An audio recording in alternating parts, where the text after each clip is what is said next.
আপনারা দেখছেন Bengal Times নাও, সংবাদ মানেই সত্য। প্রিয় সাংবাদিক বন্ধুগণ, আজকে ইউরোপিয়ান ইউনিয়নের একটা প্রতিনিধি দল আমাদের ভারপ্রাপ্ত চেয়ারম্যান জনাব তারেক রহমানের সঙ্গে সাক্ষাৎ করতে এসেছিলেন। ওনার সঙ্গে আমরাও কয়েকজন ছিলাম।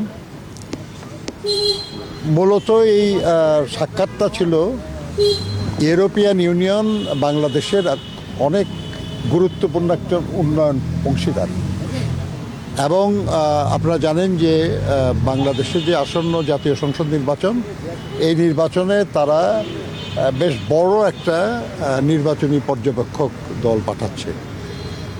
তো এই বিষয়গুলি নিয়েই আমাদের ভারপ্রাপ্ত চেয়ারম্যান মহোদয়ের সঙ্গে তারা কথা বলতে এসেছিলেন। খুব ভালো আলোচনা হয়েছে, ফলপ্রসূ আলোচনা। সেখানে তাদের যে ছিল সেটা হলো যে আসন্ন নির্বাচন কেমন হতে যাচ্ছে এবং সেখানে আমাদের ভূমিকা কেমন কি থাকবে, এবং নির্বাচন শেষ হওয়ার পরে এ দেশের উন্নয়নের ব্যাপারে কি ভাবনা চিন্তা আর কি আমাদের। এ ব্যাপারে আমাদের ভারপ্রাপ্ত চেয়ারম্যান সাহেব অত্যন্ত স্পষ্টভাবে বলেছেন যে এই নির্বাচনটা যত দ্রুত সম্ভব করার দাবিটা মূলত আমাদেরই ছিল।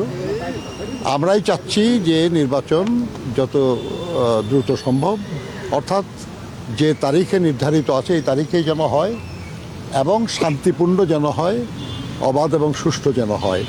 এই ব্যাপারে বিএনপির যে কমিটমেন্ট, বিএনপির যে আগ্রহ, এটা তিনি পুনর্ব্যক্ত করেছেন। তিনি এটাও বলেছেন যে দেশের মানুষ দীর্ঘদিন নির্বাচনে অংশ নিতে পারে নাই, ভোট দিতে পারে নাই। তারা অপেক্ষা করছে অধীর আগ্রহে যে একটা শান্তিপূর্ণ নির্বাচন হবে, সেখানে তারা অংশগ্রহণ করবেন এবং তাদের ইচ্ছা আকাঙ্ক্ষা তারা ভোটের মাধ্যমে প্রকাশ করবেন। আমরা এটার জন্য আমরা অপেক্ষা করছি। নির্বাচনে আমরা সক্রিয়ভাবে অংশগ্রহণ করতে যাচ্ছি। এর জন্য যা যা প্রস্তুতি যেগুলো নেওয়ার এগুলো আমরা নিয়েছি, আমরা কাজ করছি। এবং ইউরোপিয়ান ইউনিয়নের যে বাংলাদেশের উন্নয়নের যে অংশগ্রহণ এবং অবদান, উনি তার জন্য ধন্যবাদ জানিয়েছেন ইউরোপিয়ান ইউনিয়নের প্রতিনিধিদেরকে, এবং তিনি আশা করেছেন, তাদেরকে অনুরোধও করেছেন যে আগামী দিনে ইউরোপিয়ান ইউনিয়নের যেন আরও বেশি সহযোগিতা করে, বাংলাদেশের উন্নয়নের জন্য আরও কার্যকর ভূমিকা পালন করে, যাতে বাংলাদেশের জনগণ উপকৃত হয়। তারা বলেছেন যে তারা আরও বড়ভাবে, আরও অধিক পরিমাণে সহযোগিতা নিয়ে তারা আগামী দিনে বাংলাদেশের পাশে দাঁড়াবে। কি ধরনের সহযোগিতা? এগুলো ডিটেল আলোচনা তো আজকে হয় নাই, আজকে তো জেনারেল আলোচনা আর কি। তো আপনারা জানেন আর কি যে তাদের বেশ কিছু কনসার্ন ছিল, যেটা বিশেষ করে শ্রমিক অধিকারের ব্যাপারে। আমাদের ভারপ্রাপ্ত চেয়ারম্যান মহোদয় বলেছেন যে বাংলাদেশের শ্রমিকদের কল্যাণে বিএনপি সরকারই সবচেয়ে গুরুত্বপূর্ণ সব ভূমিকা পালন করেছে। একদম সর্বশেষ দেশনেত্রী বেগম খালেদা জিয়া, তার আমলেই বাংলাদেশ লেবার কোড যেটা সংশোধনের ব্যাপারে আলাপ ছিল, এটাও উনিই করেছেন।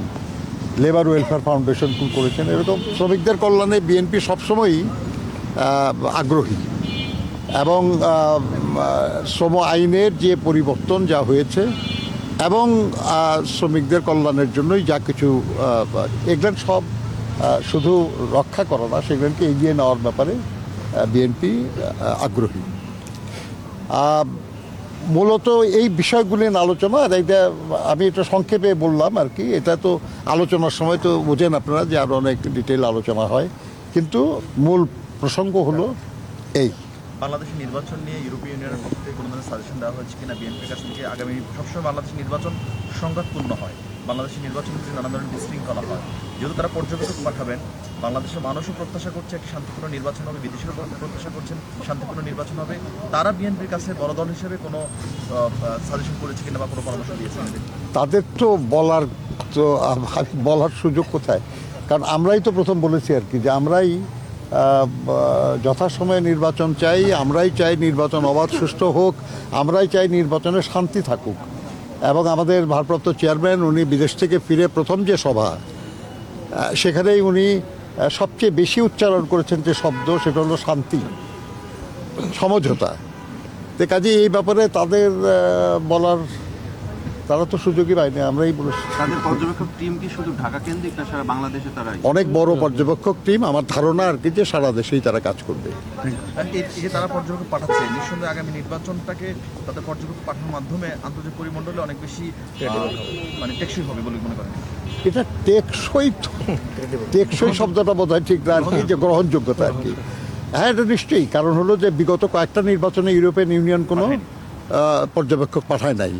এই নির্বাচনটা অবাধ সুষ্ঠু হবে, শান্তিপূর্ণ হবে এবং জনগণের আকাঙ্ক্ষা এখানে প্রকাশিত হবে, এইটা ধারণা করেই ইউরোপিয়ান ইউনিয়ন এবার একটা বড় নির্বাচনে পর্যবেক্ষক দল পাঠাচ্ছে। কাজেই আমরা মনে করি যে এর মাধ্যমে ইউরোপিয়ান ইউনিয়নের সমর্থনই ব্যক্ত হয়েছে এবং এই নির্বাচনের মাধ্যমে যে সরকার আসবে সেই সরকারকে অধিকতর সহযোগিতা করবে তারা।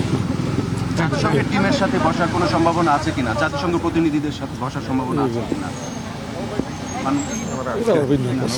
আপনার এই নির্বাচনের আগে জাতিসংঘ বহু প্রতিষ্ঠান তারা কথা বলার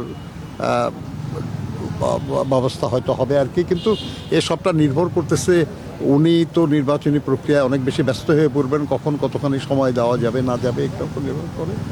তবে আমাদের গুরুত্বপূর্ণ আন্তর্জাতিক বন্ধু যারা, সহযোগী যারা, তাদের সঙ্গে তো আলোচনায় আগ্রহ থাকবে আমাদের।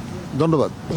নির্বাচন তো সামনে, নির্বাচনের এখনকার যে পরিবেশ, সেই পরিবেশ নিয়ে তাদের কোনো পর্যবেক্ষণ কিংবা কনসার্ন না, নির্বাচনের পরিবেশ এখন যে আছে আলহামদুলিল্লাহ ভালোই তো আছে, কাজে এই নিয়ে অন্যদের বলার কি আছে। আর আরেকটা যে আপনাদেরকে আমি বলে রাখি আর কি, সেটা হলো এই নির্বাচনটা আমাদের দেশের, এই নির্বাচনটা আমাদের। এই ব্যাপারে অন্যদের কথা তো আপনারা কেন এটা নিয়ে বেশি আগ্রহ প্রকাশ করেন? ধন্যবাদ।